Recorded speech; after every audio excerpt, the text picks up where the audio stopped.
Yo. Yeah. Thank you guys for being here this morning. I know it's early and there's a bunch of speculation, so let's just get it out the way.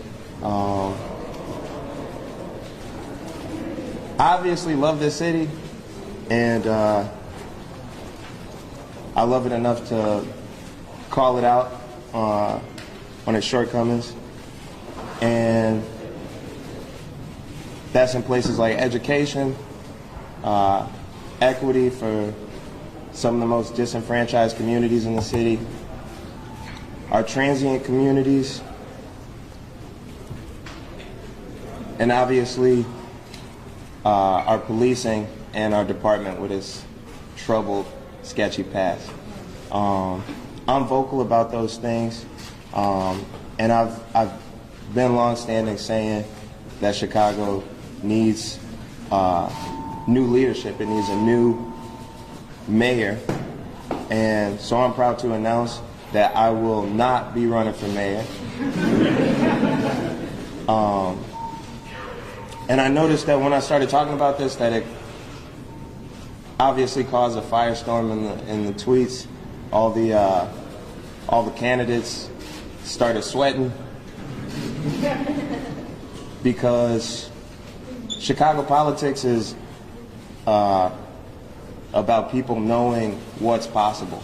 Everybody becomes a political analyst all of a sudden when it's election time. Nobody wants to vote for who should be mayor. Everybody wants to vote for who could be mayor. It's always about people's chances of becoming mayor rather than what they plan to change when they do become mayor.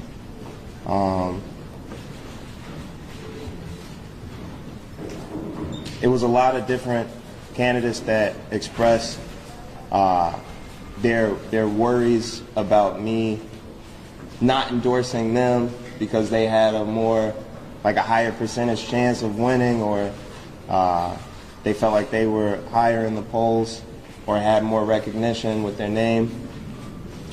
But I'd like to say very narcissistically, if I back you, you have a chance, absolutely.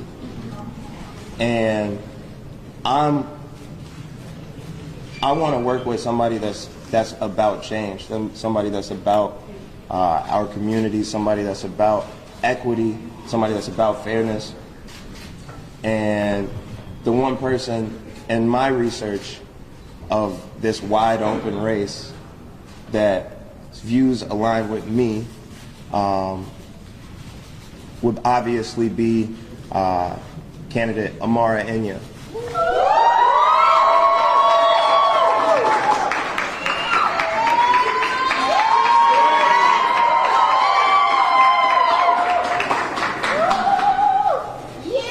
I'm going to let Amara speak to you guys.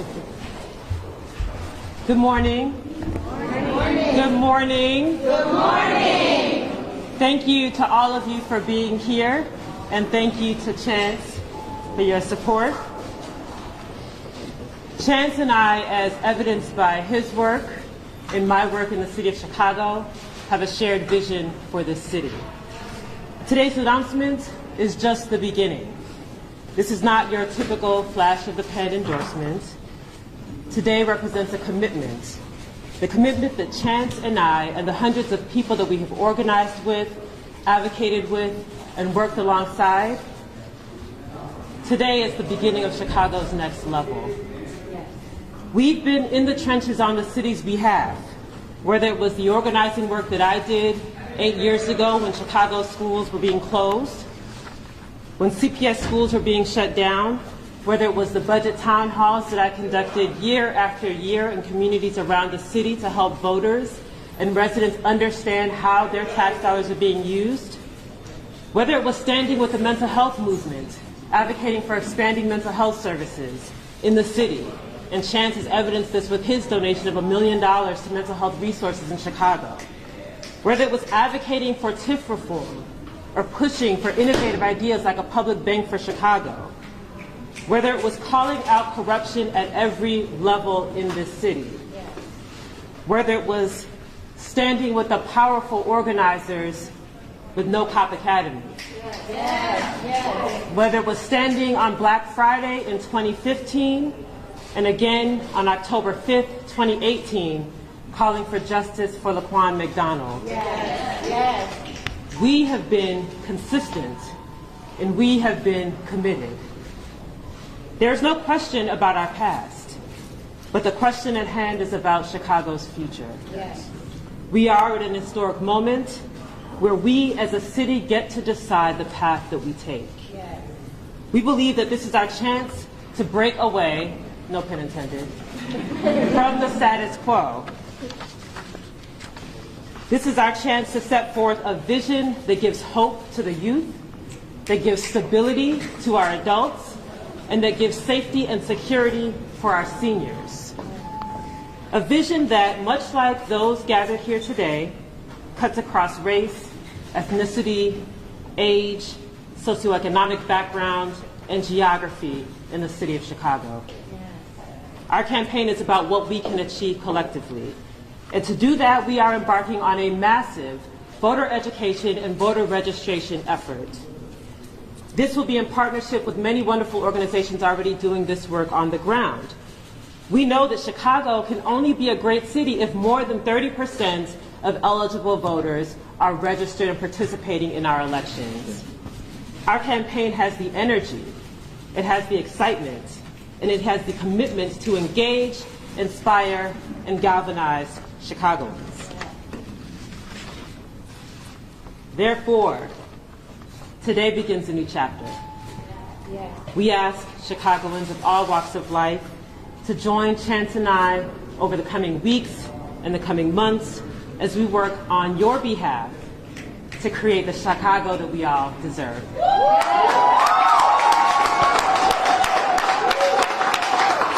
That was amazing, well put together. Absolutely. It said around 30% of eligible voters voted in the last election. Like I said earlier, we focus a lot, at least that 30% likes to argue back and forth about who has the highest chance of winning the election or winning in a runoff. We don't talk about the issues at hand. We don't talk about who needs to be in office, who needs to bring change. And that's what this is about. So we're not, worried about, the names that have the most recognition or, who would beat who in a runoff. We're worried about our individual votes. And so we will see the largest 18 to 25 voter turnout in Chicago's history. What makes Amara qualified to run the third largest city in America? Well, one, she's an activist. So we have had mayor after mayor, Democratic mayor after mayor, come into office and be stagnant and have to worry about their donors and have to worry about their constituents. But we haven't had anybody that is truly an activist, somebody that's going to be active in office. So if you're afraid of change, you're probably not going to vote for Amara. But if you're willing to see what this city could be, then you will vote for Amara. I would also like to say to that question that I'm probably the only candidate that actually has the experience from having worked in government at the top levels, having worked in the private sector, worked in the public sector, and also worked at the grassroots level. I've worked across policy areas. So you'd be hard-pressed to find someone who has the breadth and depth of experience that I've generated over the years of my work. Are you supporting financial formation of the candidate? I haven't yet, but we'll see. I got a lot of money, so it would be scary. Chance, why not run for office and have the response maybe think about it in the future and also my running mate? I'm sorry, could you just rephrase that question? Why not run for office yourself and has the response to that and maybe think you might do it in the future?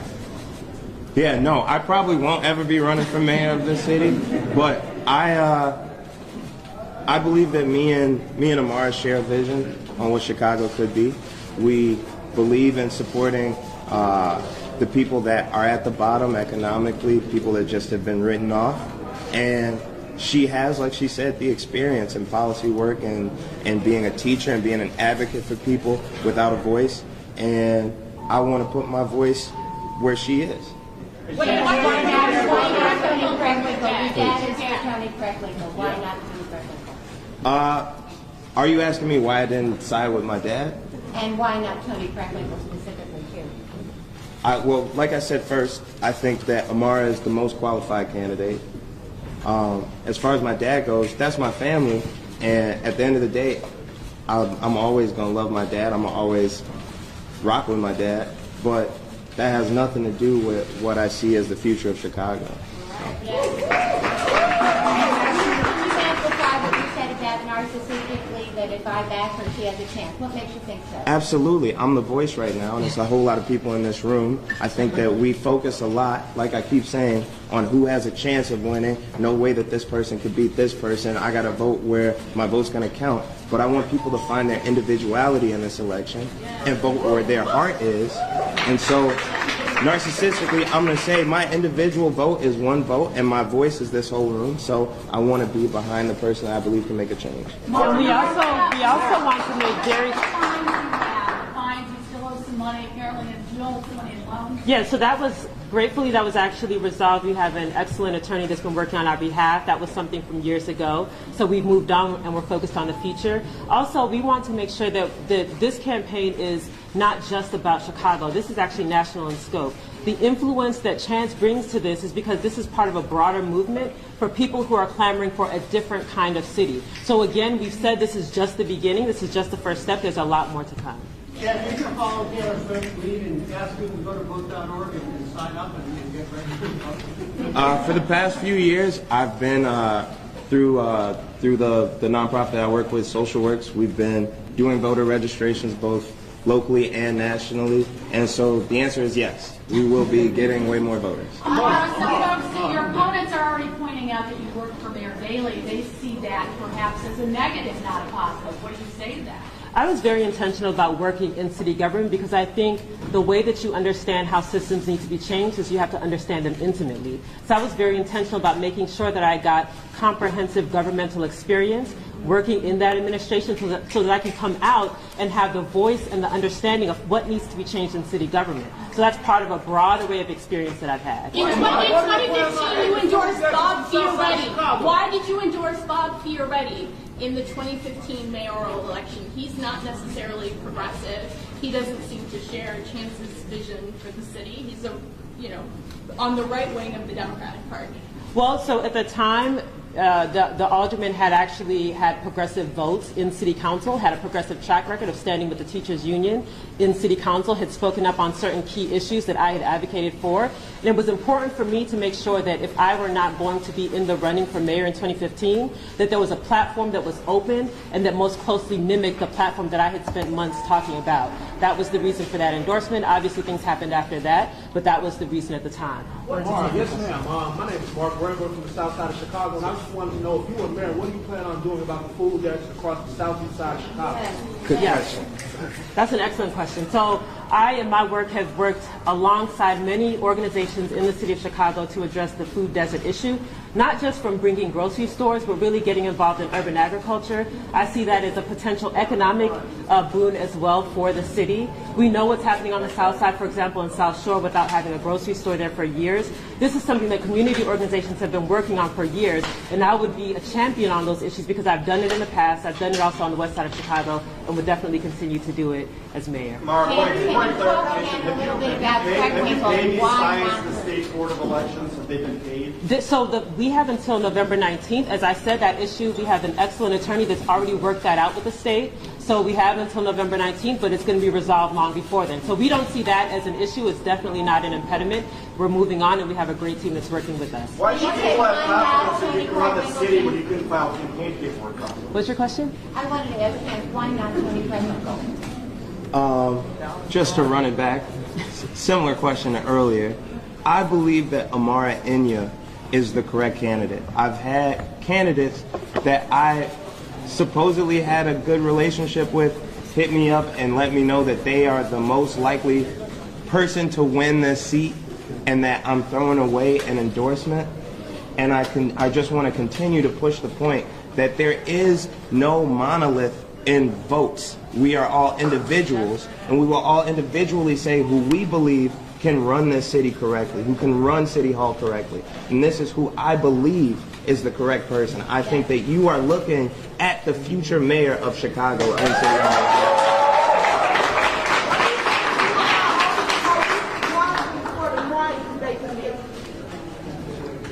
What are you going to do as far as reforming the Chicago Police Department?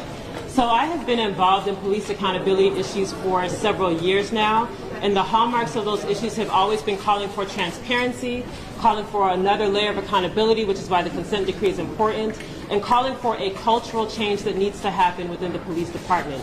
It is a system, and so systemic issues need systemic solutions. That has been my stance for several years, and we will continue to do that and to push for those reforms as mayor. How will you defend the consent decree against a challenge by the Justice Department?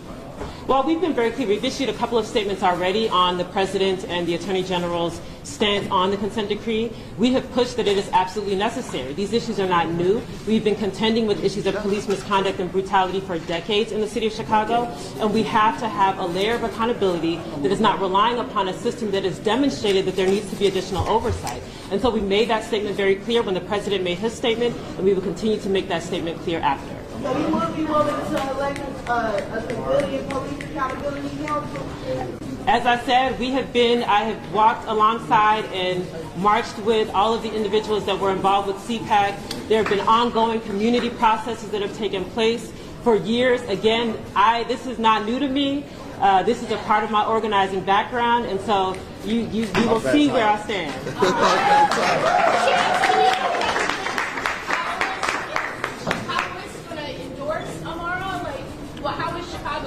I don't want to talk about the Chicagoists. I'm just here for Amara today. A lot of people say college. Go ahead. Is this a one-day event? Are we going to see you engaged in the campaign over the next few months? Myself, absolutely. Like she said, what's the saying? Flash in the pan? This is not a flash in the pan. I'm here. I've been working with Amara for the past few weeks. I like to consider myself a political strategist of sorts. And yeah, we about to do this thing.